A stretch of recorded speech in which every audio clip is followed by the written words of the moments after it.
बच्चों, Gyandeep plus channel में आप लोगों का बहुत बहुत स्वागत है। बच्चों, आज आप लोगों को हम मरुस्थल की जानकारी के बारे में आगे बढ़ाएंगे। बच्चों देखो, जो हम पढ़ा रहे हैं उसे आप लोग ध्यानपूर्वक पढ़िए और पढ़ने के बाद एटलस में उन स्थानों को जरूर देखिए जहाँ वो स्थित है, क्योंकि जब तक आप लोगों को प्रयोगात्मक ज्ञान नहीं होगा तब तक इस हवाई पढ़ने से कुछ नहीं होगा। आप एटलस में देख करके उसकी जानकारी जरूर कीजिए। आज हम आप लोगों को ऐसी चीज़ बताएंगे जो किसी को मालूम ही नहीं होगा। देखो,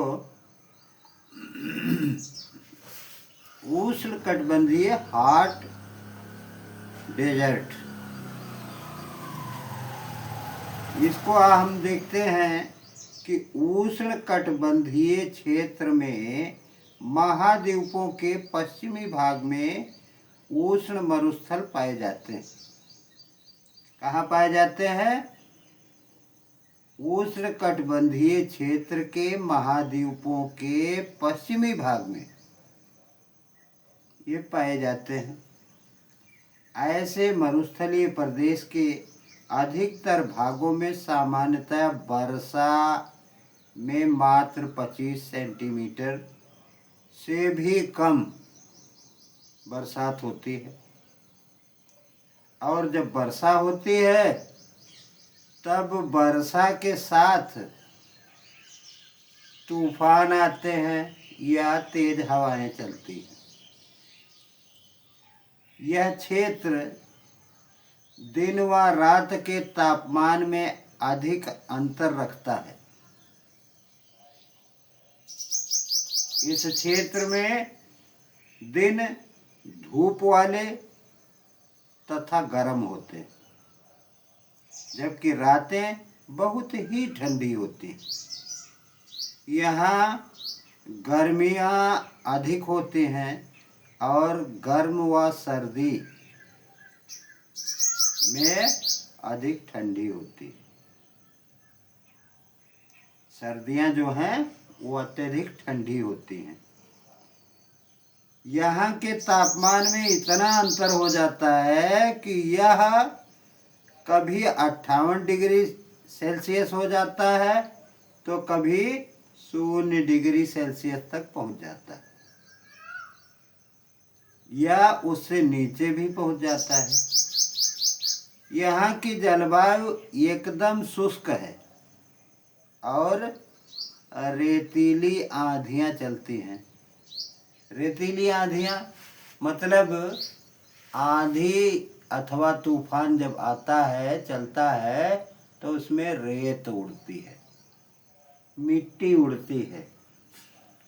रेगिस्तान में रेत ही है, बालू ही है, इसलिए वह अधिक उड़ती है।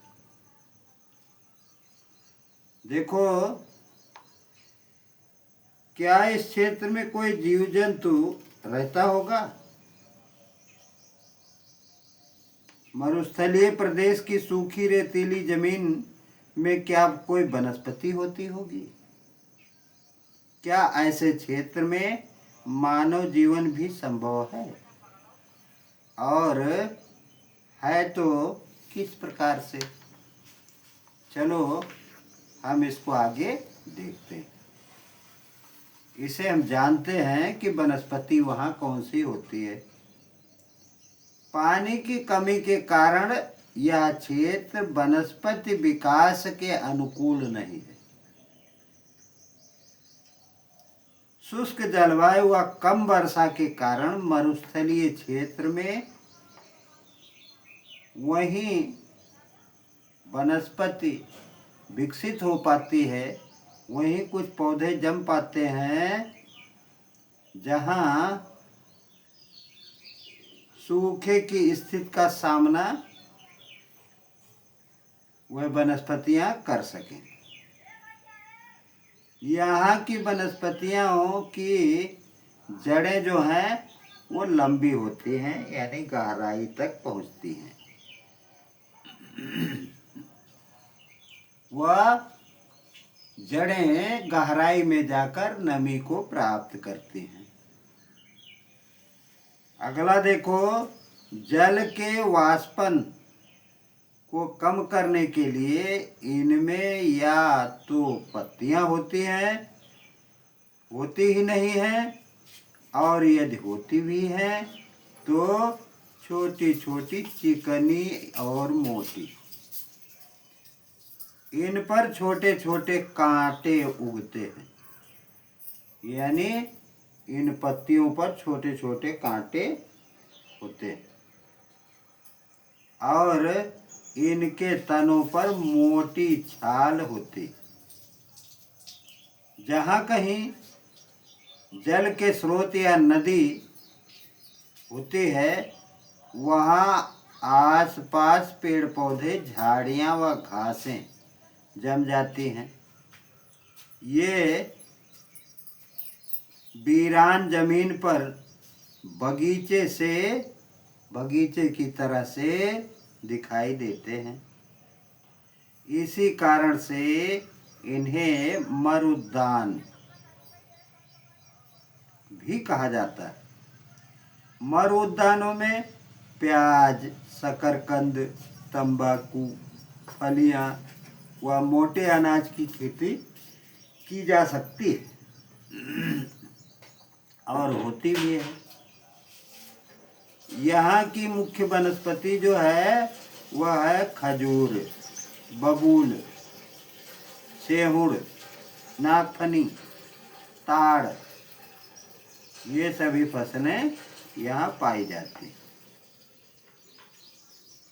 क्या उपर्युक्त विशेषताएं जो हैं आपके आसपास भी पेड़ पौधे में मिलती हैं? कम से कम अपने आसपास में जाकर के इसका पता कीजिए और उनका नाम व उससे होने वाले लाभ को भी जान लीजिए। तो इस तरह से मरुस्थलीय क्षेत्र में जीव जंतु कैसे होते हैं नहीं होते हैं। मरुस्थलीय क्षेत्र में पानी का तो अभाव है, इसे हम जानते हैं, और वनस्पति भी कम मात्रा में है। यही कारण है कि यहाँ जीव जंतुओं की संख्या भी बहुत कम है। यहाँ के जीव, यहाँ वही जीव रह पाते हैं जिन्हें कम पानी की आवश्यकता हो और जिनमें अधिक गर्मी सहन करने की क्षमता हो। इनमें सबसे प्रमुख रूप से ऊंट जाने जाते हैं। क्या जाना जाता है? ऊंट। और ऊंट को क्या होता है? पानी का जहाज, मरुस्थल का जहाज भी कहा जाता है। ऊंट जो है मरुस्थल का जहाज है। इसमें अधिक गर्मी सहन करने की क्षमता होती है और यह पानी बहुत कम लेता है और पीने के बाद ये काफ़ी समय तक अपने शरीर में रखता भी है।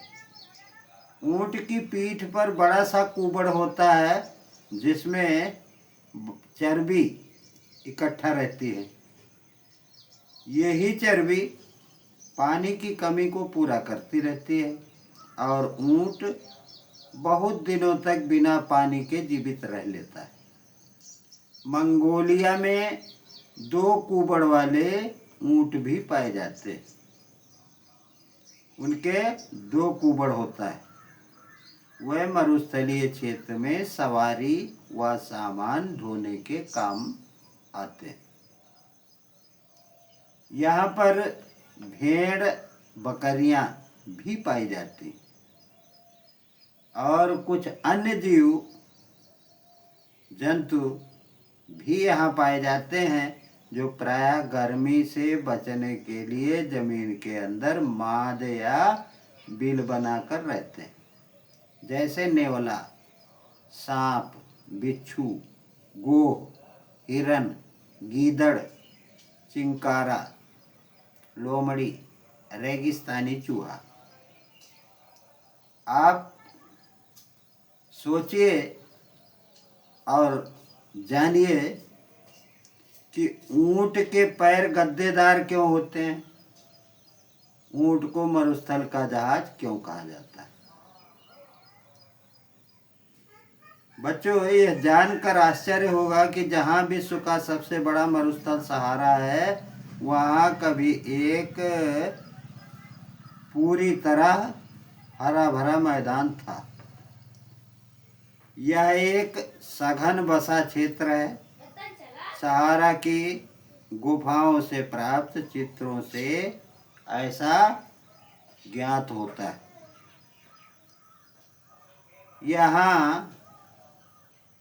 यहाँ नदियाँ और घड़ियाल पाए जाते थे। हाथी, शेर, जिराफ, शुतुरमुर्ग, भेड़, बकरियां आदि सामान्य जानवर थे। अब यहाँ पर मानव जीवन के बारे में हम आपको कल बताएंगे। बच्चों, धन्यवाद।